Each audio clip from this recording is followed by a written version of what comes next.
जय श्री राम बच्चों, आपका बहुत बहुत स्वागत है नालंदा ऑनलाइन एजुकेशन में। आज हम पढ़ने जा रहे हैं बेटा resistance of a conductor. Resistance क्या होता है बेटा? इसमें देखिए बेटा, ये resistance of a conductor topic से ही पता चल रहा है कि ये प्रॉपर्टी किसकी है? कंडक्टर की है। The property of a conductor, ये क्या है? एक प्रॉपर्टी है कंडक्टर की। रेजिस्टेंस क्या है बेटा? कंडक्टर की प्रॉपर्टी है। इसमें क्या होगा? Due to which it oppose the flow of current through. जो करंट इसमें फ्लो कर रहा है ना, ये अपोज करेगा। रेजिस्टेंस करता है करंट का अपोज करेगा, वही क्या होता है? It is called resistance. Resistance का फॉर्मूला होता है resistance is equal to potential difference upon current. Resistance का सिंबल होता है R, R is equal to V upon I. ठीक है बेटा, पोटेंशियल डिफरेंस अपॉन करंट। अब हम बात करेंगे resistance of a conductor depend. Resistance किस पर डिपेंड करता है बेटा? रेजिस्टेंस बेटा 3 या 4 चीज पर डिपेंड करेगा। 4 चीज पर डिपेंड करता है। Resistance of a conductor depend किस पर करेगा? लेंथ पर डिपेंड करेगा और थिकनेस पर डिपेंड करेगा। वायर की लेंथ, वायर की थिकनेस और nature of the material. Wire किस चीज का बना हुआ? कॉपर का बना हुआ है, एल्युमिनियम का है, सिल्वर का है। और टेम्परेचर पर डिपेंड करेगा, टेम्परेचर ऑफ द कंडक्टर। अब कंडक्टर का टेम्परेचर पर, कंडक्टर की लेंथ पर, कंडक्टर की थिकनेस पर, कंडक्टर के मटेरियल पर, ये किस नेचर का बना हुआ है।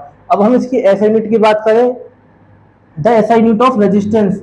रेजिस्टेंस की एसआई यूनिट होती है ओम। ओम बेटा, ओम, ओम नमः शिवाय वाला ओम है, Om. Om which is denoted by the symbol of, इसका ओम का सिंबल होता है एक ओमेगा बोला जाता है। ओमेगा को इस तरीके से लिखते हैं बेटा, सिंबल जो है इस तरीके से लिखा जाता है ओमेगा, इसे ओमेगा बोलते हैं। क्या अब बेटा हमारा नेक्स्ट टॉपिक है factor affecting the resistance of a conductor. हमें कौन कौन से फैक्टर है जो रेजिस्टेंस अफेक्ट होगा कंडक्टर का? कंडक्टर का रेजिस्टेंस किस किस चीज से अफेक्ट होगा? अभी मैंने बताया था रेजिस्टेंस किस पर डिपेंड करता है? लेंथ पर और थिकनेस पर और नेचर ऑफ मटेरियल और टेम्परेचर पर डिपेंड करता है बेटा, इन 4 चीज पर। तो पहला हमारा इफेक्ट है effect of length of the conductor, कि अगर हम कंडक्टर की लेंथ को कम ज्यादा करें तो रेजिस्टेंस पर क्या इफेक्ट पड़ेगा? रेजिस्टेंस कम होगा या ज्यादा होगा? ठीक है बेटा, तो बेटा इसमें कहता है the resistance of a conductor. जो कंडक्टर का रेजिस्टेंस है वो क्या होता है? कंडक्टर का रेजिस्टेंस हमारा क्या होता है? डायरेक्टली प्रोपोर्शनल होता है। और डायरेक्टली प्रोपोर्शनल का साइन लगा देंगे। किसके डायरेक्टली प्रोपोर्शनल होता है? लेंथ के डायरेक्टली प्रोपोर्शनल होता है। ठीक है बेटा, अब हमें यहाँ से क्या पता चल रहा है? अगर हम लेंथ को डबल कर दें तो रेजिस्टेंस भी क्या हो जाएगा? डबल हो जाएगा। अगर हम लेंथ को हाफ कर दें तो रेजिस्टेंस भी क्या हो जाएगा? हाफ हो जाएगा।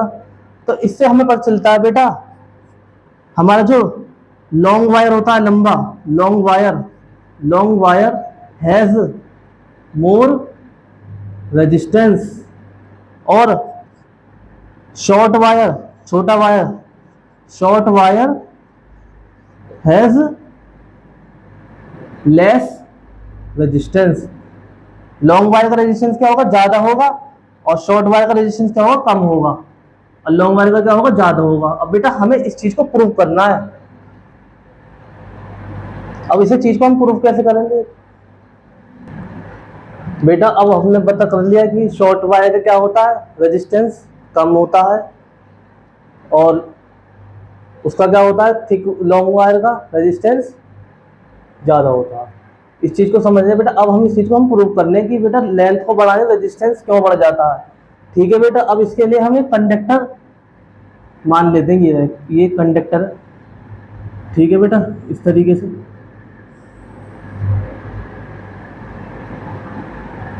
इस कंडक्टर का ये नेगेटिव टर्मिनल है और ये पॉजिटिव टर्मिनल है और इसका पोटेंशियल डिफरेंस इधर। ठीक है बेटा, इस चीज को समझने के लिए हमें एक बेसिक सी बात समझनी पड़ेगी। इसके अंदर हमें क्या करना था? अभी हमने डायरेक्शन को पता करी थी, कंडक्टर की डायरेक्शन क्या होती है। ठीक है, कंडक्टर में इलेक्ट्रॉन की डायरेक्शन क्या होती है? नेगेटिव टू पॉजिटिव होती है। ठीक है, तो बेटा इसमें इलेक्ट्रॉन इस तरीके से मूव करेगा, ये मूव कर रहा है, इधर की साइड मूव करेगा ना, करेगा। तो हमें सबसे पहले पता होना चाहिए यह पोटेंशियल डिफरेंस हमारा क्या क्रिएट करता है? पोटेंशियल डिफरेंस हमारा इसमें करता है इलेक्ट्रिक फील्ड। किसी वायर का हमें इलेक्ट्रिक फील्ड निकालना हो, ये हमारा एक वायर है, स्ट्रेट वायर है, अगर जैसे कि ये पॉजिटिव टर्मिनल है, नेगेटिव टर्मिनल है, तो इसमें हमारा इलेक्ट्रिक फील्ड कैसा होगा? इस तरीके से होगा। ठीक है बेटा, इस तरीके से इलेक्ट्रिक फील्ड होता है। जैसे कि बेटा आपने देखा होगा हाई रेजिस्टेंस, जिसको हाई करंट होता है ना वायर का, वो आवाज करता है। जैसे कि खेतों में लगे होते हैं बेटा, बड़े बड़े टावर लगे होते हैं बेटा, उसमें बहुत हाई करंट फ्लो करता है। उस हाई करंट में क्या होती है? आवाज होती है छन छन की, छन छन छन छन, इस तरीके से आवाज आती है। तो बेटा उसमें क्या होता है? बहुत ही ज्यादा करंट होता है, तो बेटा वो इलेक्ट्रिक फील्ड जनरेट करता है। इस वजह से वो ऊपर लगे होते हैं बहुत ज्यादा, ताकि कोई से कांटेक्ट में ना आए इलेक्ट्रिक फील्ड के। यदि कोई इलेक्ट्रिक फील्ड के कांटेक्ट में आएगा, उससे करंट लग जाएगा। तो बेटा हमारा वायर क्या करता है? एक इलेक्ट्रिक फील्ड क्या करता है? क्रिएट करता है। और वो किसकी वजह से क्रिएट होता है? पोटेंशियल डिफरेंस की वजह से क्रिएट होता है। तो बेटा ये हमारा एक इलेक्ट्रॉन या चार्ज मान लो, इस पर क्या इलेक्ट्रिक फील्ड लगेगा इस डायरेक्शन में। ठीक है, EF बोलेंगे इलेक्ट्रिक फील्ड को। ठीक है ना, इलेक्ट्रिक फील्ड को अब क्या बोलेंगे यहाँ पे? इलेक्ट्रिक फील्ड को बोलेंगे हम यहाँ पर बेटा EF। ये किसी चार्ज पर इलेक्ट्रिक फील्ड लग रहा है। अब बेटा इलेक्ट्रिक फील्ड लगेगा तो बेटा उस चार्ज पर फोर्स भी तो लगेगा, F। अब जिस पर फोर्स लगेगा, फोर्स लग रहा है, तो बेटा एक्सेलरेशन भी लगेगा, एक्सेलरेशन भी लगेगा। ठीक है बेटा, अब एक्सेलरेशन लग रहा है तो वेलोसिटी भी होगी यहाँ पर, क्योंकि हमने पढ़ा था एक्सेलरेशन क्या होता है? Change in velocity upon time. तो बेटा क्या लगेगा यहाँ पर? वेलोसिटी लगेगी। अब वेलोसिटी लगेगी यहाँ पर, और यहाँ पर उस वेलोसिटी को बोला जाएगा ड्रिफ्ट वेलोसिटी। यहाँ बोला जाएगा ड्रिफ्ट वेलोसिटी। अब बेटा ये ड्रिफ्ट वेलोसिटी अगर बढ़ेगी, अगर ड्रिफ्ट वेलोसिटी बढ़ेगी तो हमारा करंट क्या होगा? I, ये भी क्या होगा? बढ़ेगा। ध्यान रखना इस बात का, अभी मैं लेकर आता हूँ इस पॉइंट पर। ये बेसिक सी बात है। अगर इलेक्ट्रिक फील्ड जनरेट होगा तो फोर्स लगेगा, फोर्स लगेगा तो एक्सेलरेशन होगा, एक्सेलरेशन होगा तो ड्रिफ्ट वेलोसिटी बढ़ेगी, एक्सेलरेशन ज्यादा होगा तो ड्रिफ्ट वेलोसिटी ज्यादा होगी, और ज्यादा होगी तो करंट भी क्या होगा? ज्यादा होगा। अब हमें यहाँ बात करनी है पोटेंशियल डिफरेंस। ये पोटेंशियल डिफरेंस पर डिपेंड करता है इलेक्ट्रिक फील्ड, तो इसे हम एक ग्राफ की वजह से समझें। ग्राफ की वजह से ये क्या है बेटा? यहां से लेकर यहां तक क्या है? लेंथ है, मतलब डिस्टेंस। ठीक है, और ये क्या है हमारा? V। ये है हमारा क्या? Potential difference. इसे हम पोटेंशियल डिफरेंस को PD बोल देते हैं। ठीक है बेटा, पोटेंशियल डिफरेंस। अब देखो पोटेंशियल डिफरेंस मान लो यहां तक बढ़ा, डिस्टेंस यहां तक बढ़ी, तो बेटा एक यहां से स्लोप भी तो जाएगा, और इसी स्लोप को बोलेंगे हम E। और इलेक्ट्रिक फील्ड क्या होता है हमारा? लेंथ के इनवर्सली प्रोपोर्शनल होता है। ये हो जाएगा electric field is equal to potential difference upon length. तो देखो बेटा, अगर इलेक्ट्रिक फील्ड, अगर लेंथ बढ़ा दी हमने तो इलेक्ट्रिक फील्ड क्या हो जाएगा? कम हो जाएगा। ठीक है, अगर लेंथ बढ़ाएंगे तो इलेक्ट्रिक फील्ड कम होगा, और इलेक्ट्रिक फील्ड कम होगा तो वेलोसिटी क्या होगी? कम होगी, और करंट भी कम होगा। फिर समझ में आ रहा है बेटा? अगर मैं लेंथ को कम कर दूं यहाँ पर अगर मैं लेंथ को कम कर दूं, एक बार समझ लेते हैं इस ग्राफ को। यहाँ V बना देते हैं, और ये है डिस्टेंस, ये है पोटेंशियल डिफरेंस, और यहाँ पर क्या आ जाएगा बेटा? आपका लेंथ आ जाएगा, जिसे बोलेंगे डिस्टेंस। अब क्या करा हमने? इसकी लेंथ को हमने कम कर दिया। ठीक है, लेंथ कर दी हमने कम, यहां तक बना लेता हूं, ये लेंथ कर दी हमने कम, तो इलेक्ट्रिक फील्ड क्या होगा? Electric field is equal to V upon L होता है। हमने लेंथ कम कर देंगे तो इलेक्ट्रिक फील्ड क्या हो जाएगा? ज्यादा हो जाएगा। समझ में आ रही है बेटा? अगर हम लेंथ को कम कर देंगे, इलेक्ट्रिक फील्ड क्या हो जाएगा? ज्यादा हो जाएगा। ठीक है बेटा, समझ में आया? पोटेंशियल डिफरेंस क्या कर रहा है बेटा? इलेक्ट्रिक फील्ड को क्रिएट कर रहा है। समझ में आया? इलेक्ट्रिक फील्ड को क्रिएट कर रहा है। अगर बेटा इलेक्ट्रिक फील्ड ज्यादा होगा, फोर्स भी ज्यादा होगा, एक्सेलरेशन भी ज्यादा होगा, और एक्सेलरेशन ज्यादा होगा तो ड्रिफ्ट वेलोसिटी ज्यादा होगी, इलेक्ट्रॉन ज्यादा ड्रिफ्ट होगा, ज्यादा तेजी से जाएगा, और ड्रिफ्ट वेलोसिटी ज्यादा होगी तो करंट भी क्या होगा? ज्यादा होगा। अब हम इस चीज को समझ लेते हैं कि ठीक है बेटा, इसको हम डायग्राम से समझेंगे। बेटा ये है एक, यहीं से फिर से कंडक्टर ड्रॉ कर लेते हैं। यहाँ पर ये कर लिया हमने कंडक्टर ड्रॉ। ठीक है, अब एक की हमने लेंथ रखी ज्यादा और एक की लेंथ रखेंगे हम कम।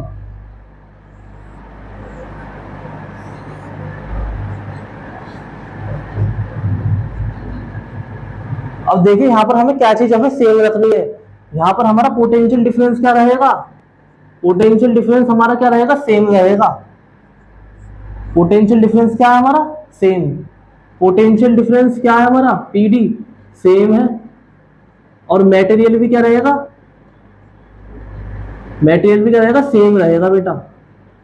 अगर ये कॉपर का है तो ये भी क्या है, ये भी कॉपर का ही रहेगा। ठीक है, इसका भी पोटेंशियल डिफरेंस सेम है, दोनों का पोटेंशियल डिफरेंस क्या है, सेम है बेटा। और मटेरियल भी क्या है, मटेरियल भी क्या है, सेम। ये दोनों चीज सेम है हमारी बेटा, पोटेंशियल डिफरेंस भी सेम है और ये भी सेम है। अब देखो बेटा मैंने क्या बताया था, यहाँ पर अगर पोटेंशियल डिफरेंस सेम है तो क्या रहेगा, अगर लेंथ ज्यादा है तो इलेक्ट्रिक फील्ड क्या रहेगा, कम रहेगा। ठीक है बेटा, अगर लेंथ हमारी ज्यादा है, अब देखो यहाँ पर क्या है हमारी, इसमें हम लेंथ है हमारी ज्यादा और इसमें लेंथ क्या है हमारी, कम है। ठीक है, इस वाले कंडक्टर में क्या है, लेंथ कम है, इस वाले में कंडक्टर में क्या है, लेंथ ज्यादा है। अब बेटा जब लेंथ ज्यादा होती है तो इलेक्ट्रिक फील्ड क्या होता है, कम होता है ना।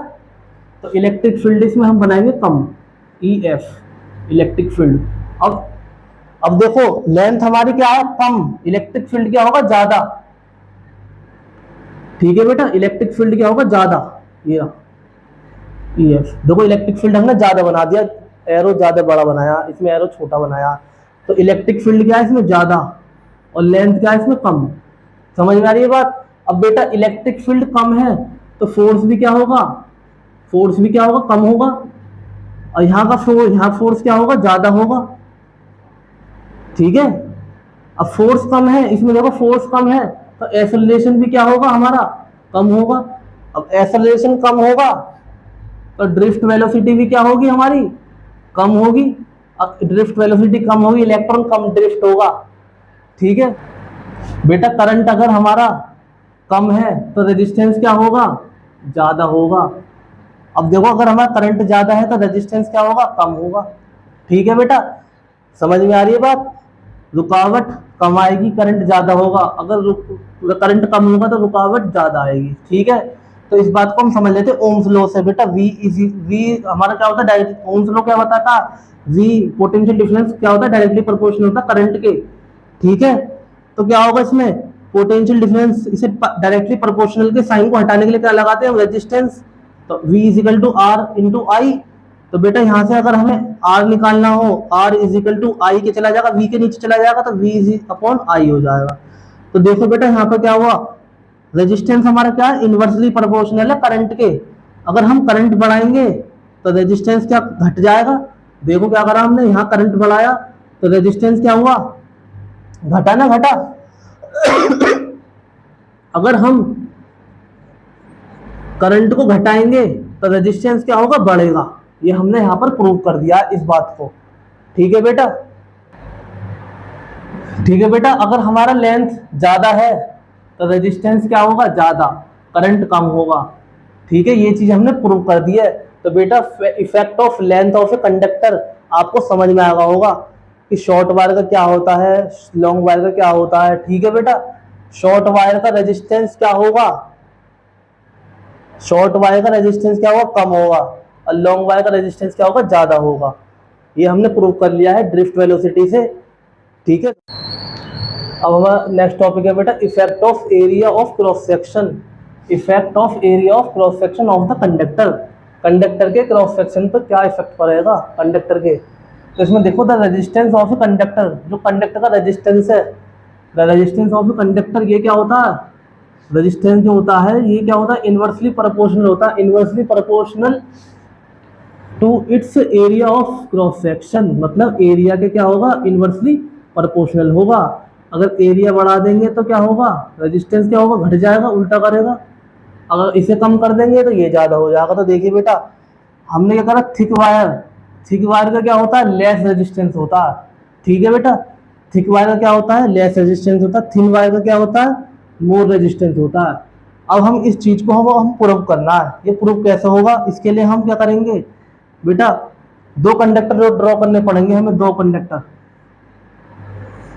ये रे कंडक्टर इसमें, ये रे, ठीक है। और एक कंडक्टर ये रहा, एक का क्या हमने ज्यादा एरिया ले लिया, एक का ले लेंगे हम कम। ये थोड़ा सा और कम करते हैं जरा, ये रहा। आपको दिखाई दे रहा होगा बेटा, इसका एरिया कम है, इसका एरिया ज्यादा है। तो इसमें क्या होगा हमारा पोटेंशियल डिफरेंस, क्या होगा पोटेंशियल डिफरेंस क्या होगा, सेम होगा। और लेंथ भी क्या रखी है हमने, सेम रखी है इसमें, ठीक है बेटा। इलेक्ट्रिक फील्ड भी क्या होगा, सेम होगा। और मटेरियल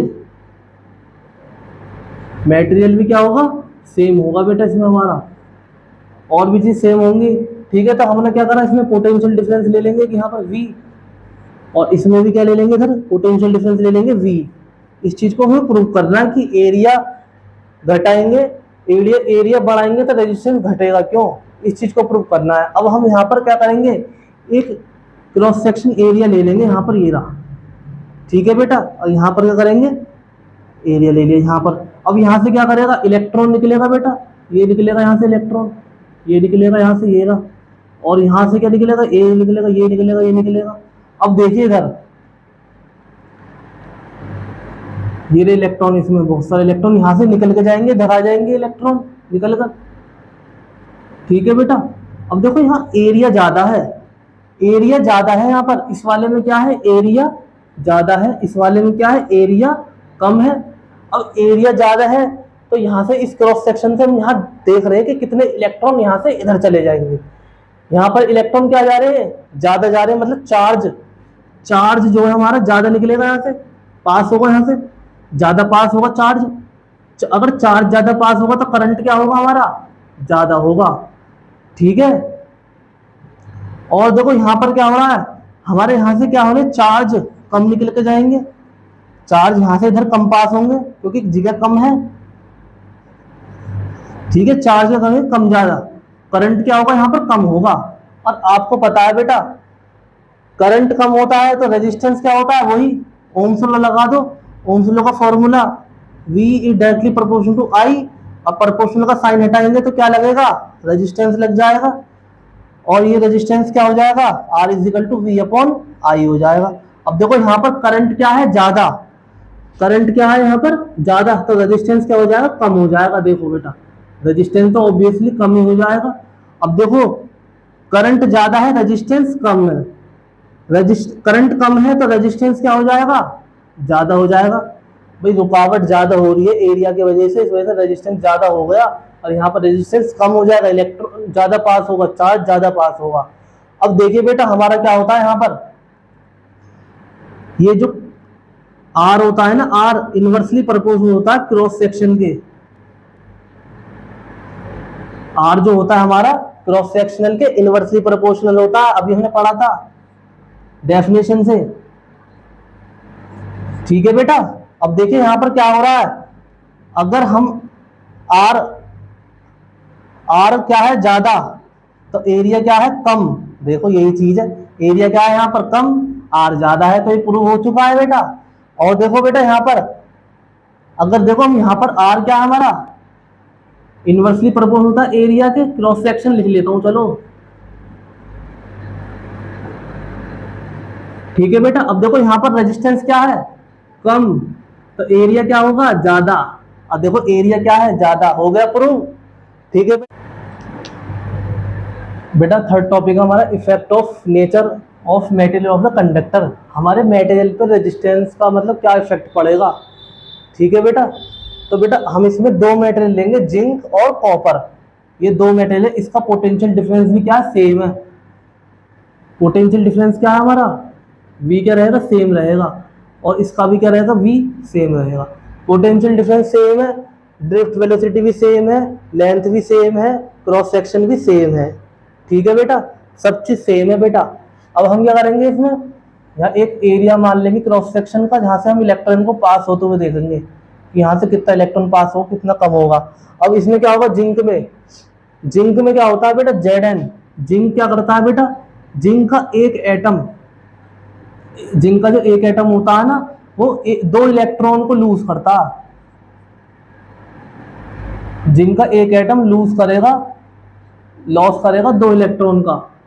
और कॉपर का जो होता है एक एटम, कॉपर का एक एटम एक ही लॉस करेगा कितने इलेक्ट्रॉन, लॉस करेगा एक इलेक्ट्रॉन। तो बेटा अब समझ लो यहाँ पर इतने सारे ये इलेक्ट्रॉन एक एटम है, ये रहा ये रहा ये रहा ये रहा, इतने सारे यहाँ पर, ठीक है। अब देखो यहाँ पर ये जिंक क्या कर रहा है, दो इलेक्ट्रॉन को लॉस करेगा, दो इलेक्ट्रॉन का लॉस करेगा, ठीक है। ये करेगा दो इलेक्ट्रॉन का लॉस करेगा, और कॉपर करेगा एक इलेक्ट्रॉन का लॉस करेगा। ये बात समझ में आ रही है बेटा। अब देखो इलेक्ट्रॉन ज्यादा किसके पास होंगे, जो ज्यादा लॉस करेगा, जिंक के पास ज्यादा इलेक्ट्रॉन लॉस करेगा, और कॉपर क्या करेगा, इलेक्ट्रॉन कम लॉस करेगा। तो बेटा देखो जहां पे हमने एरिया माना है, यहाँ से इलेक्ट्रॉन ज्यादा क्रॉस हो रहे हैं, इलेक्ट्रॉन क्या हो रहे हैं, ज्यादा क्रॉस हो रहे हैं, मतलब यहाँ पर इलेक्ट्रॉन की डेंसिटी क्या है, ज्यादा है। इलेक्ट्रॉन की डेंसिटी क्या है, जिंक वाले में इलेक्ट्रॉन की डेंसिटी क्या है बेटा, ज्यादा है, ये क्या है, ज्यादा है। और इसमें इलेक्ट्रॉन की डेंसिटी क्या है, इलेक्ट्रॉन की डेंसिटी क्या है इसमें, इसमें इलेक्ट्रॉन की डेंसिटी है कम, और यहाँ पे क्या है, इलेक्ट्रॉन की डेंसिटी है ज्यादा। अब देखो चार्ज ज्यादा पास करेगा तो करंट क्या होगा, ज्यादा होगा, करंट क्या होगा, ज्यादा होगा। और जब करंट ज्यादा होता है तो रेजिस्टेंस क्या होता है, कम। अब ये कैसे पता चला हमारा रेजिस्टेंस कम है, ये हमें पता क्या चला बेटा, ये पता चला हमें ओम्स लॉ से। फिर से बताता हूँ, ओम्स लॉ, ओम्स लॉ हो रही है। वी हमारा क्या, आर लगा देंगे, आई के चला जाएगा, इसके नीचे चला जाएगा, तो बेटा क्या हो जाएगा, R is equal to V upon I हो जाएगा। अब देखो हमने क्या करा, करंट ज्यादा है, करंट ज्यादा है तो रेजिस्टेंस क्या है, कम। समझ में आया, रेजिस्टेंस कम होगा तो और क्या होगा हमारा, करंट क्या होगा, ज्यादा होगा, ठीक है। इस तरह से इसमें भी बेटा देखो इलेक्ट्रॉन क्या है, कम, तो करंट भी क्या रहेगा, कम। अब करंट कम है तो रेजिस्टेंस क्या होगा, ज्यादा होगा। तो ये था बेटा मेटेरियल के केस में। तो इस वजह से बेटा कॉपर का क्या होता है, रेजिस्टेंस कम होता है, और कॉपर का रेजिस्टेंस ज्यादा होता है, जिंक का रेजिस्टेंस क्या होता है, कम होता है बेटा। समझ में आ रहा है बेटा, ठीक है। इसी तरीके से हो जाएगा, R is equal to V upon I से ही हो जाएगा। अब देखो यहाँ पर करंट क्या है हमारा, कम, तो रेजिस्टेंस क्या हो जाएगा, ज्यादा हो जाएगा, ठीक है बेटा। फोर्थ इफेक्ट है हमारा, effect of temperature of the conductor. Temperature पर क्या इफेक्ट पड़ेगा कंडक्टर का, तो बेटा हम क्या करेंगे, आप देखना टेम्परेचर क्या होता है हमारा, यहाँ समझे एक बात, टेम्परेचर होता है हमारा, टेम्परेचर डायरेक्टली प्रोपोर्शनल होता है रेजिस्टेंस के, रेजिस्टेंस ही क्या होता है, डायरेक्टली प्रोपोर्शनल होता है। अगर रेजिस्टेंस बढ़ेगा, अगर टेम्परेचर बढ़ेगा तो रेजिस्टेंस भी बढ़ेगा, अगर टेम्परेचर घटेगा तो रेजिस्टेंस भी घटेगा। ये होता कैसे है बेटा, इस चीज को समझ लेते, कोई नहीं बताने का आपको, हम बताते हैं आज। क्या होता है बेटा, कंडक्टर के अंदर ये एटम है, एक से एक जुड़ा हुआ एटम, एटम के पास क्या, इलेक्ट्रॉन, एक एटम ये रहा, एक एटम ये रहा, एक एटम ये रहा, एक एटम ये रहा। तो क्या करेंगे, टेम्परेचर हमारा कम है, टेम्परेचर कम है तो बेटा वाइब्रेशन क्या होगी, इसके अंदर कम होगी, एटम के अंदर, एटम क्या करेंगे, वाइब्रेट कम करेंगे। तो इलेक्ट्रॉन क्या होगा, यहाँ से इलेक्ट्रॉन मिल रहा है, इलेक्ट्रॉन क्या होगा, ज्यादा ट्रांसफर होगा, ये जल्दी जल्दी जल्दी जल्दी ट्रांसफर होगा, ज्यादा ट्रांसफर होगा, ठीक है। अगर बेटा टेम्परेचर कम है तो रेजिस्टेंस भी क्या हो जाएगा, फिर हमारा कम हो जाएगा। अब देखो बेटा इलेक्ट्रॉन ज्यादा ट्रांसफर होता है, मतलब चार्ज हमारा ज्यादा ट्रांसफर हो रहा, चार्ज जो हमारा ज्यादा ट्रांसफर हो रहा, ज्यादा ट्रांसफर हो रहा, चार्ज ज्यादा ट्रांसफर होता है, मतलब करंट भी क्या हो रहा है, ज्यादा, करंट ज्यादा है तो रेजिस्टेंस क्या हो जाएगा, वही बेटा ओम्स लॉ से V is directly proportional to I। तो बेटा प्रोपोर्शन का साइन हटाएंगे तो क्या आ जाएगा, R अपॉन आई, R निकालेंगे तो R is equal to V into V upon I हो जाएगा। अब देखो यहाँ पर क्या है, करंट क्या है, ज्यादा, करंट ज्यादा तो रेजिस्टेंस क्या हो जाएगा, कम हो जाएगा बेटा, ठीक है बेटा, हो गया प्रूफ। अब देखिए अगर हम टेम्परेचर ज्यादा कर देंगे, अगर हम टेम्परेचर ज्यादा कर दें, टेम्परेचर ज्यादा करने से क्या करेगा बेटा, ये वाइब्रेशन ज्यादा हो जाएगी इनके अंदर, वाइब्रेशन, तो बेटा ये एटम अपनी जगह से हटने स्टार्ट हो जाएंगे। अब वाइब्रेशन ज्यादा होगी तो इलेक्ट्रॉन क्या होगा, कम ट्रांसफर होगा, मतलब चार्ज हमारा कम ट्रांसफर हो रहा, चार्ज हमारा कम ट्रांसफर होगा तो रेजिस्टेंस क्या होगा, ज्यादा होगा। तो देख लो बेटा इस बात को, चार्ज क्या हमारा कम है, चार्ज क्या हो रहा है हमारा, कम ट्रांसफर हो रहा,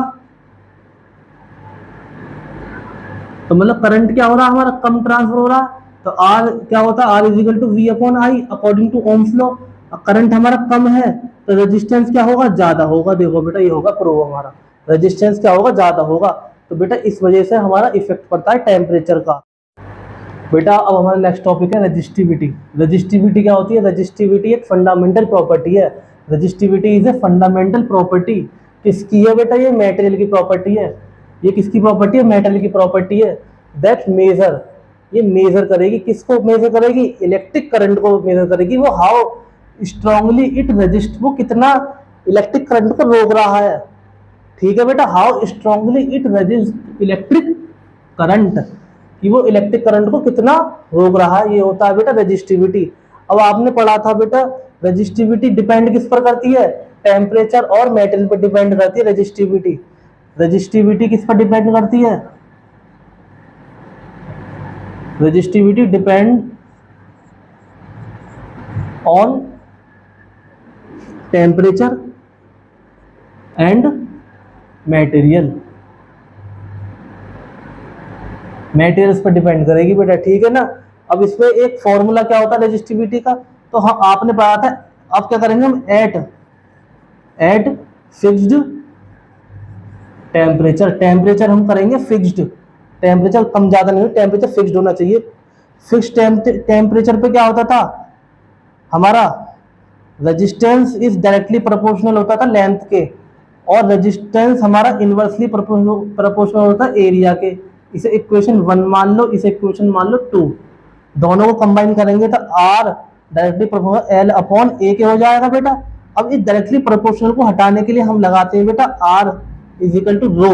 और रो क्या होती है हमारी, रजिस्टिविटी होती है, आर एच ओ रो, एल अपॉन ए। ये क्या होती है बेटा, रजिस्टिविटी होती है। देखो बेटा रेजिस्टेंस क्या है, रेजिस्टेंस क्या है, रेजिस्टेंस है बेटा हमारी कंडक्टर की प्रॉपर्टी है। ये क्या है, कंडक्टर की प्रॉपर्टी है। और ये रो क्या है हमारी, ये है मटेरियल की प्रॉपर्टी, मटेरियल की प्रॉपर्टी है। ठीक है बेटा,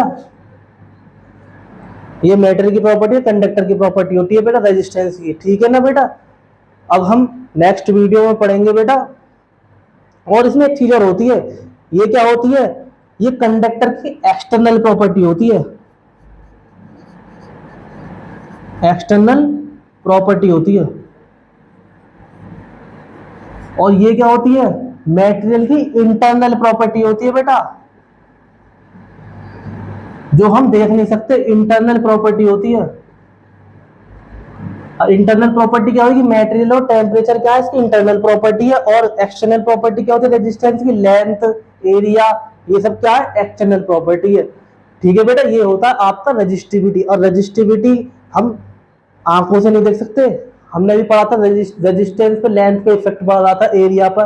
और रजिस्टिविटी पे क्या होता है, इंटरनल प्रॉपर्टी होती है कि कितना रजिस्ट करेगा इलेक्ट्रिक करंट को स्ट्रांगली। ठीक है बेटा। बेटा अभी आपने पढ़ा था, हमने भी ड्राइव करा था रजिस्टिविटी। अब हम रजिस्टिविटी की एसआई यूनिट फाइंड करेंगे बेटा। एसआई यूनिट फाइंड करने के लिए हम रजिस्टिविटी इक्वल में लानी पड़ेगी। उसके लिए क्या करना पड़ेगा, इस रजिस्टिविटी को धन लेकर जाना पड़ेगा। क्या होगा ये, जब हम इसे धन ले जाएंगे ये अपॉन में चला जाएगा रजिस्टिविटी, मतलब rho L upon R into A की आर की मल्टीप्लाई ए में करी, रजिस्टिविटी अपॉन में, क्योंकि मल्टीप्लाई में था। और जब हम इसे ऊपर लेकर जाएंगे हो जाएगा resistivity is equal to R into A upon L. अब बेटा इसकी एसआई यूनिट रखेंगे, रेजिस्टेंस की क्या होती है ओम, और एरिया की रेजिस्टेंस क्या होती है, एसआई यूनिट क्या होती है मीटर स्क्वायर, और लेंथ की क्या होती है मीटर। तो क्या हो जाएगा, पाई ओम इज इंटू, इसे स्क्वायर को खोल लेंगे बेटा, अपॉन में एम रहेगा, एम से एम कट जाएगा, तो क्या आ जाएगा हमारा, resistivity is equal to ohm metre. ये बेटा इसकी एसआई यूनिट थी रजिस्टिविटी की, ये क्या है, एसआई यूनिट है। ठीक है बेटा, मैं आशा करता हूँ आपको समझ में आ गया होगा resistivity. Thank you, have a nice day.